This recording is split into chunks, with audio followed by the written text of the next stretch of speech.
爷爷我偏远，都哈里的挥手，过哈里的提追我，看着为谁的黑，半为撇子的，有马路的表情，你这次的狗车追，眼的别玻璃。路程大对呀，没走到那手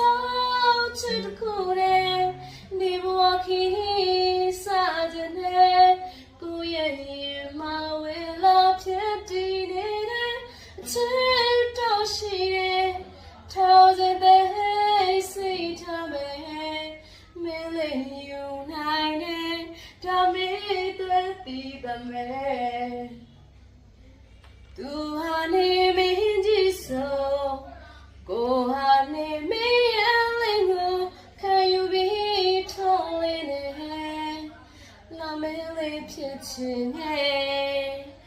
တရားဆိုတဲ့ချစ်တွေတိုင်ဆိုင်ရာရရှိခဲ့နေကြတော့မှုချူတော့နေလို့ချင်တာတွေရမယ်ဆိုတာနောက်ဆုံးချစ်တခုတည်းဒီဘဝခီ